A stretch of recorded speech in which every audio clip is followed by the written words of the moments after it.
D'un côté, il y a la nature, ce qui pousse tout seul sans nous demander notre avis. Et de l'autre, la culture, tout ce que l'on fabrique, ce que l'on construit. Ça a l'air simple, hein, une évidence.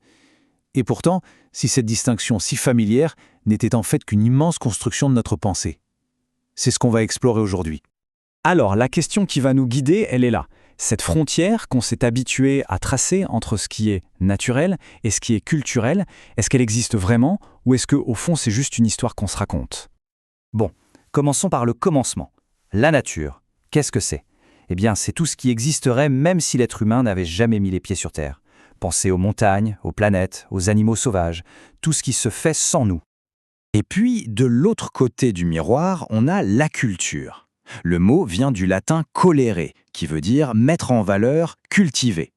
Du coup, la culture, c'est tout ce que l'humain touche, transforme, invente. Une langue, un simple outil, une œuvre d'art, une loi. C'est le monde de l'artificiel, de ce qui a été travaillé. Ok, donc cette opposition, elle nous semble vraiment évidente. Et elle ne date pas d'hier, elle a des racines très très profondes. Allez, on fait un petit voyage dans le temps, direction la Grèce antique, pour retrouver Aristote. Pour Aristote, la différence est limpide, il n'y a pas à discuter. D'un côté, on a un être naturel, comme une plante. Il porte en lui son propre moteur, son propre principe de mouvement. Il grandit, il change, il se reproduit de lui-même. Sa cause est à l'intérieur de lui. Et de l'autre côté, un objet fabriqué, comme un lit. Lui, il est inerte, il ne va jamais changer tout seul. Sa cause, elle est à l'extérieur, c'est l'artisan qui l'a fabriqué. La nature est un principe et une cause de mouvement. Voilà, tout est dit dans cette phrase. Pour Aristote, la nature, c'est une force intérieure, un moteur. C'est une distinction qui est simple, puissante et qui va marquer toute la pensée occidentale pendant des siècles et des siècles. C'est logique, c'est clair, on est d'accord. Mais est-ce que tout le monde sur la planète voit les choses comme ça? Et si cette évidence n'était en fait que la nôtre? Pour essayer de répondre à ça, il faut changer de perspective. Tournons-nous vers l'anthropologie et le travail absolument fascinant de Philippe Descola. Descola a passé des années de sa vie en Amazonie, immergé chez le peuple Achuar. Et ce qu'il a découvert là-bas va complètement faire voler en éclats cette fameuse séparation nature-culture qui nous paraissait si solide. Imaginez un peu. Pour les Achuar, la plupart des plantes, des animaux, ce ne sont pas des choses. Ils ont une âme, une conscience, des intentions propres. Ils sont considérés comme des personnes, au même titre que les humains. Ils font partie de la même grande société.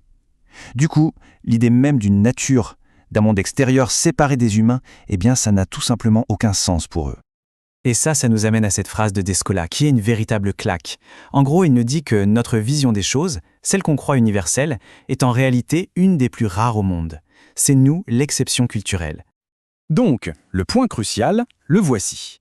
Cette grande séparation entre la nature et la culture, ce n'est pas une vérité absolue, gravée dans le marbre de la réalité.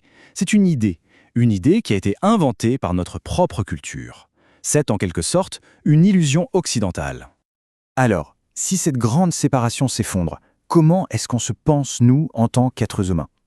Pour y voir plus clair, la philosophie de Maurice Merleau-Ponty nous offre une piste vraiment intéressante.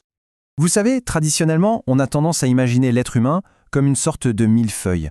Tout en bas, il y aurait une couche de nature, nos instincts, notre biologie, et par-dessus, on viendrait rajouter une couche de culture, l'éducation, le langage, les conventions.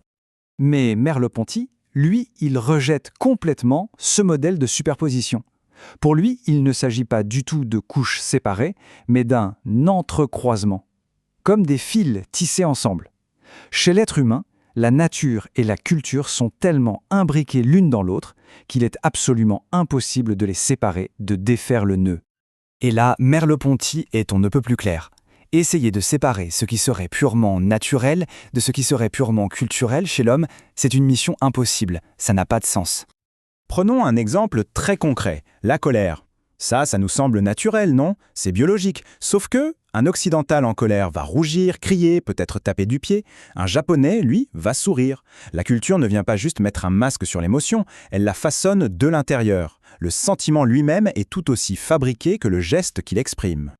Et la conclusion de tout ça, elle est assez vertigineuse. Pour Merleau-Ponty, chez l'humain, il n'y a pas de ou bien c'est naturel, ou bien c'est culturel. Non, il n'y a que du « et ».